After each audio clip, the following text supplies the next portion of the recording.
बाबा ने जुटा दिया और वो खतरनाक स्थिति थी। और आज उन स्थितियों को नज़रअंदाज करने का नतीजा है कि एक बड़ी भगदड़ ने 121 लोगों की जान ले ली है। ऐसी स्थितियों को प्रशासन क्यों नज़रअंदाज करता है? क्या बाबाओं की जो पॉलिटिकल पकड़ होती है या प्रशासनिक पकड़ होती है इतनी ज़्यादा होती है कि वो अपना पूरा बाजार फैलाते पसारते चले जाते हैं और कोई कुछ नहीं बोलता है? देखिए, आपने बहुत सही कहा।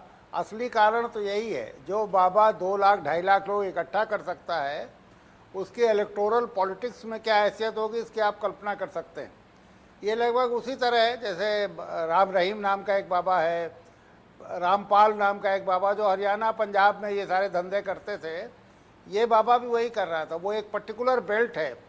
तो अभी एक राजनीतिक नेता के साथ इसकी तस्वीरें भी वायरल हुई हैं।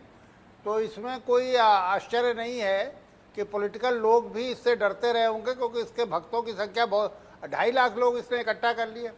मुझे एक बात पे आश्चर्य हो रहा है कि इसके खिलाफ धोखाधड़ी का मामला क्यों नहीं दर्ज हुआ। जो धाराएं आपने पढ़ी जी, पुराना जो आईपीसी में 420 सेक्शन 420 हुआ करता था जी, जिसमें धोखा, ये तो धोखा देता था। ये कहता था कि इस पानी से नहा लोगे तुम्हारा सरदर्द दूर हो जाएगा, ये मेरे चरणों की धूल ले लोगे तो तुम्हारा लकवा ठीक हो जाएगा। तो इस तरह के दावे करने वाले खिलाफ तो धोखाधड़ी के मामले होने चाहिए और इसके खिलाफ सख्त कार्रवाई। लेकिन मुझे नहीं लगता कि राज्य करेगा, क्योंकि राज्य इन सारी चीज़ों को बजाय रोकने के प्रोत्साहित कर रहा है।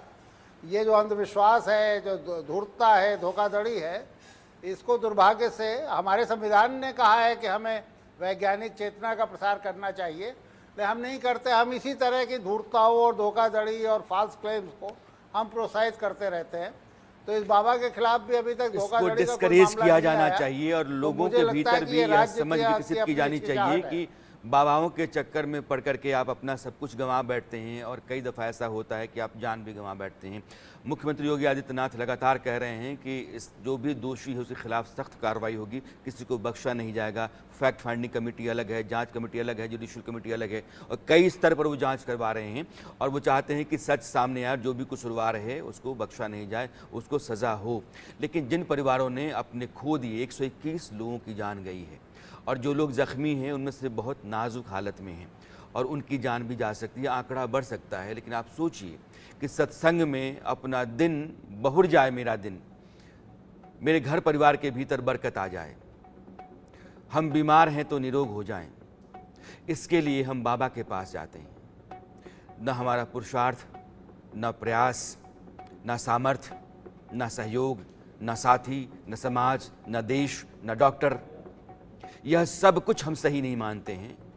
एक बाबा को हम सही मान लेते हैं, जो बाबा दिन भर झूठ फरेब करता है अपने सत्संगों में, कथित सत्संगों के बीच में, दरबारों के बीच में अपने लोगों को खड़ा करा करके झूठी कहानियां कहलवाता है और लोगों को उसके जरिए भ्रम में डालता है, उनको अपने शिकंजे में लाता है और फिर हजारों लाखों की भीड़ खड़ा कर लेता है। एक दिन भगदड़ मच जाती है और भगदड़ जानलेवा हो जाती है। ये बहुत ज़रूरी है कि हम यह सोचें कि बाबा क्या है। एक बड़ी लंबी संत परंपरा हमारे देश में है। रहीम, दादू, नानक, कबीर, तुलसी, मीरा, चैतन्य और आज भी संत चल रहे हैं। भारत में धर्म और अध्यात्म, इन दोनों की चेतना समाज में रहे। हम भारतीय हैं, हम सहिष्णु हैं, हम परोपकारी हैं, हम वसुधैव कुटुंबकम के संस्कार के साथ चलते हैं। यह आचार विचार व्यवहार, यह गढ़ने का काम धर्म के साथ, धर्म मूलतः वह नहीं है, लेकिन धर्म एक शैली हमें देता है, एक पहचान हमें देता है और उस पहचान से बाहर ये लोग होते हैं। और इन लोगों के झांसे में जो लोग आते हैं वो बहुत सीधे लोग होते हैं, लेकिन उनको अपनी समझ खोलनी चाहिए और इससे बाहर आना चाहिए। नहीं तो कोई ना कोई हाथरस कहीं ना कहीं फिर इंतज़ार कर रहा होगा और यही बाबा जो आज भागा हुआ है कल कहीं और दरबार सजा रहा होगा। अरसत में आज इतना ही। मेरी आपकी मुलाकात कल फिर होती है।